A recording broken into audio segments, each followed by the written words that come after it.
Olá, eu vou falar sobre os anos 60, o pós-modernismo, com destaque para o feminismo e as autoras Black.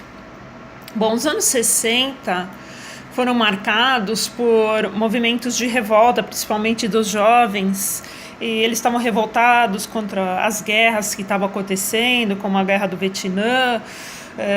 Então tinha muitos protestos contra problemas com energia nuclear, poluição, enfim. Tudo isso também era refletido na literatura, conforme a gente pôde constatar, né? Então, agora indo para as autoras de destaque dessa época, eu vou destacar 3 autoras. E elas têm muitos pontos em comum, sendo que as 3 são feministas. As 3 vieram de famílias bem pobres, mas foram para a faculdade, né, com muitas dificuldades, deram importância aos estudos, foram para renomadas faculdades, ganharam prêmios importantíssimos e são muito consagradas na literatura americana e também no mundo todo.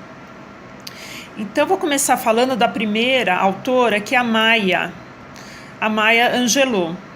Maya Angelou foi conhecida como ativista pela igualdade racial e ela influenciou também muitos cantores. Ela também trabalhou como cantora, dançarina, atriz, dramaturga, compositora, enfim, né? Ela era multivalente, né? Ganhou o prêmio Grammy, além de outros. E como escritora, ela tem ela tem uma forte marca autobiográfica. Uma grande obra dela é chamada I Know Why the Caged Bird Sings, de 1969, que fez com que ela fosse a primeira escritora negra a ter um best-seller nos Estados Unidos.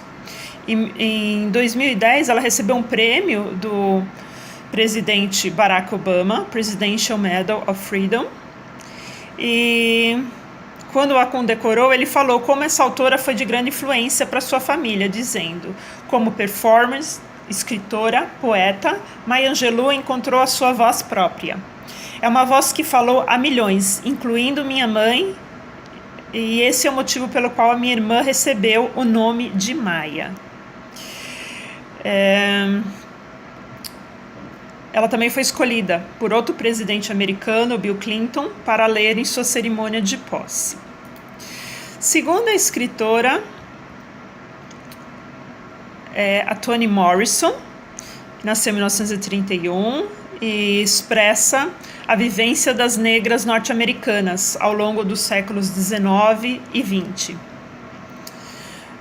Escreveu muito, né, sobre o combate do racismo e a denúncia do sofrimento das mulheres afro-americanas.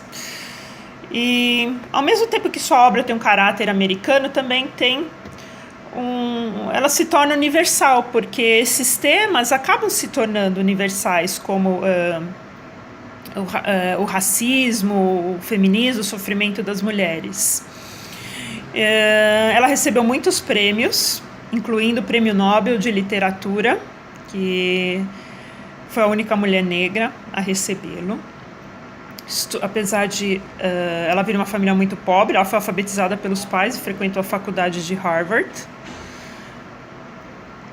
Recebeu, pelo livro Amada, o Prêmio Pulitzer como melhor ficção e também é considerado pelo New York Times como o melhor romance dos últimos 25 anos e também acabou virando um filme. Ela utiliza muito o African American English e a música em seus romances situa o movimento negro norte-americano, expressando a riqueza da voz negra nos estilos do jazz e do blues. Também, ao longo do tempo, ela escreveu com seu filho 9 livros de literatura infantil. E a última escritora é a Margie Pierce. Diferente das 2 outras, ela não é negra, ela é branca, descendente de família de judeus. Veio de uma família pobre, atingida pela depressão. E nos anos 60, ela foi muito ativista, organizadora de movimentos políticos, movimentos contra a guerra no Vietnã e também movimentos feministas. Os seus romances geralmente são focados em questões como classe, cultura e geralmente escrito a partir de uma posição feminista. O seu romance Woman on the Edge of Time, de 1976, foi o primeiro trabalho de cyberpunk. Em seu trabalho, ela mostra o seu compromisso com as condições sociais e ambientais também. E The Moon is Always Female, de 1980, é considerado um texto clássico do movimento feminista. Também escreveu peças de teatro e hoje em dia ela é a viva das três, ela é a única que hoje em dia ainda está viva, e com seu marido nos Estados Unidos eles dirigem uma editora.